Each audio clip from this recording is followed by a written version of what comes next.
Bonjour, dans un premier temps, je vais vous demander si vous pouvez vous présenter et nous parler un petit peu de votre parcours. Ouais, pas de souci. À toi l'honneur. On est deux amoureux qui se sont rencontrés sur leur terre natale, parce qu'on a tous les deux grandi en Haute-Marne, dans le nord-est de la France, et on en est tous les deux partis, un peu avec un sauf qui peut. Sauf qu'il peut, Y a rien à faire il y a rien à ici. faire, il y a plus de vaches que d'habitants, mais voilà, tout le monde s'en va, donc on s'en va. Donc on est parti voyager, donc on se connaissait pas à l'époque, chacun faisait sa vie pendant une bonne dizaine d'années en France, à l'étranger.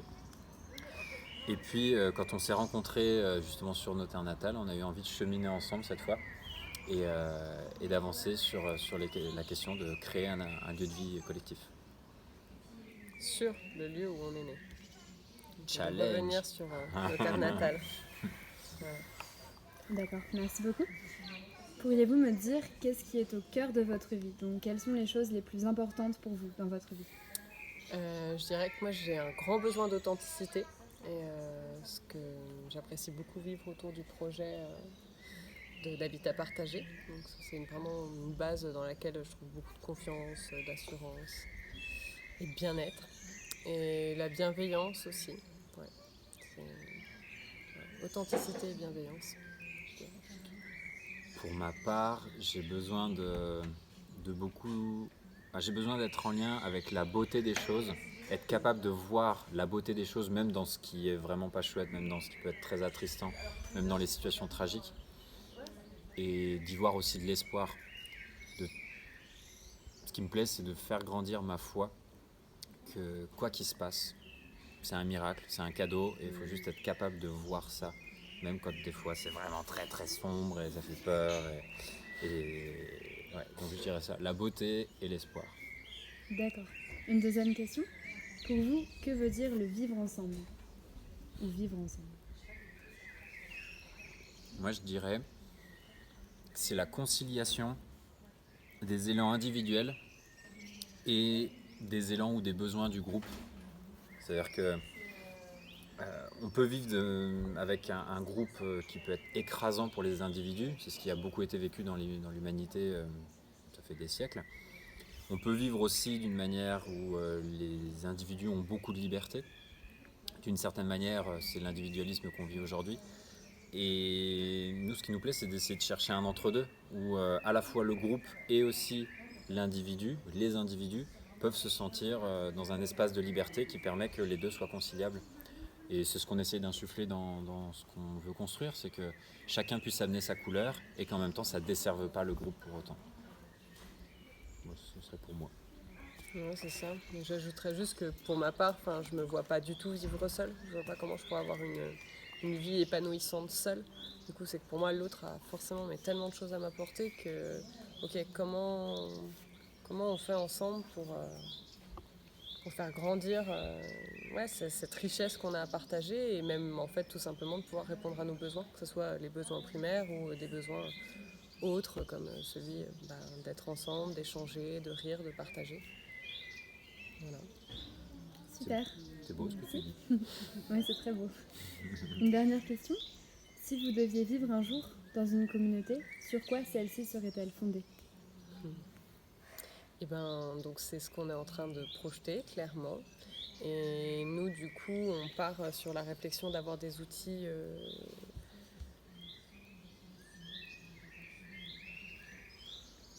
sur quoi elle serait fondée. C'est pas la même chose que les outils.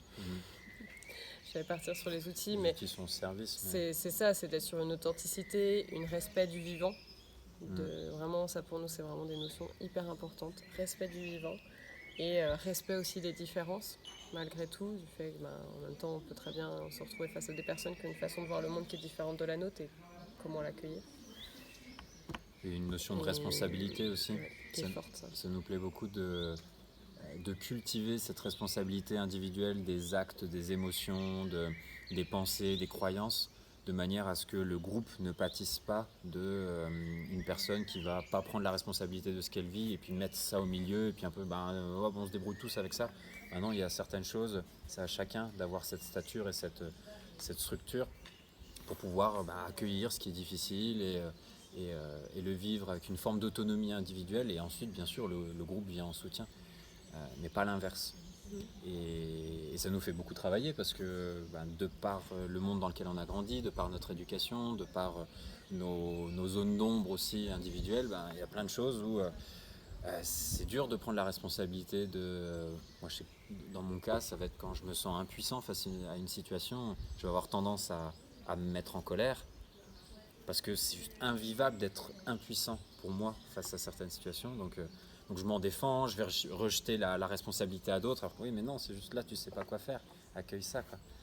Donc ça nous fait beaucoup bosser, mais c'est super. Et sur un plan plus pratique, qu'est-ce qui unirait la communauté dans laquelle vous vivriez? Par exemple, est-ce que ça serait autour de l'écologie, avoir un jardin ensemble, ou avoir des temps de recueillement, par exemple, ensemble? Est-ce qu'il y aurait des choses comme ça, très pratiques, qui uniraient la vie de la communauté?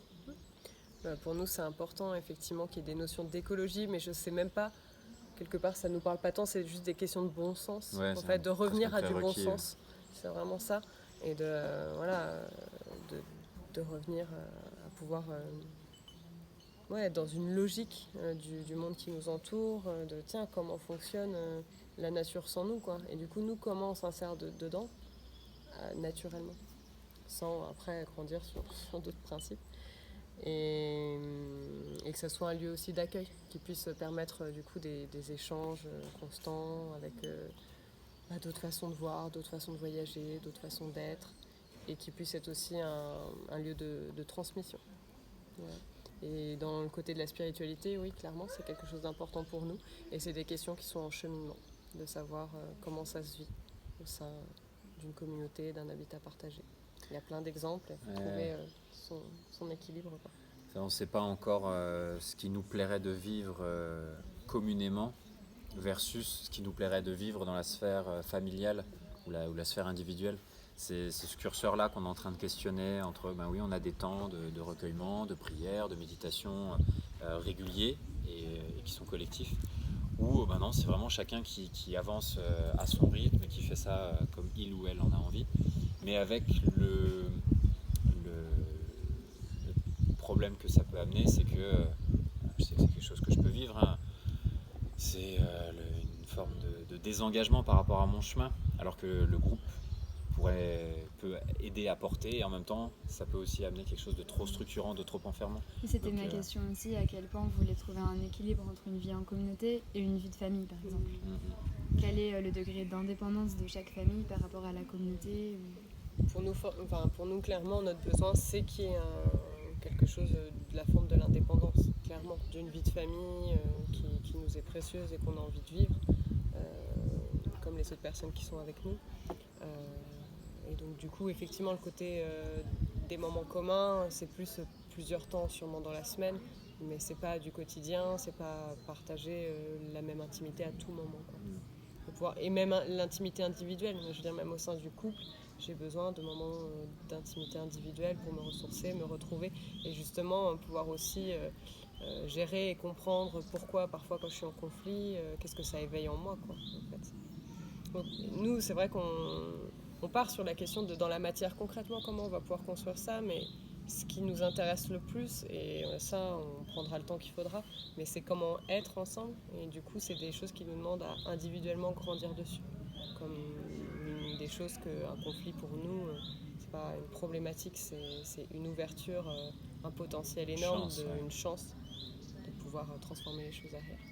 Je crois que le mot crise, il tient sa racine du grec, alors je ne saurais pas le nommer, mais d'un mot qui veut dire opportunité.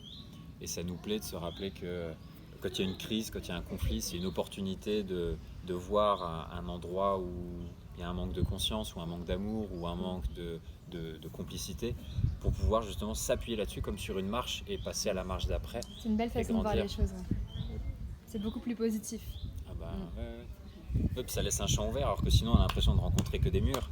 Mais si on regarde un peu au-dessus du mur, en fait, il y a une marche, et puis on peut avancer, et on se sent fortifié de ça. Et ça, on l'a tous vécu, de rencontrer des difficultés dans la vie, et de voir que, in fine, quand on a réussi à les digérer, à les alchimiser, à en faire une force avec les personnes avec qui on est impliqué dans ces difficultés, qu'au final, c'est un point d'appui qui est très solide. Parce que ça, on a traversé ça, on sait qu'on a pu aller au travers, et puis qu'on en a tiré des ressources. Et en partant de là, avec cette vision-là, ça nous aide énormément. À chaque fois qu'il y a quelque chose entre nous, dans le groupe dans lequel on est, pour construire notre habitat participatif, voilà, on va avancer et que le conflit n'est pas une impasse. Ça, c'est chouette.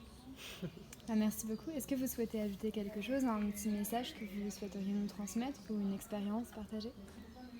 Ou est-ce que vous pensez que vous avez fait le tour à peu près?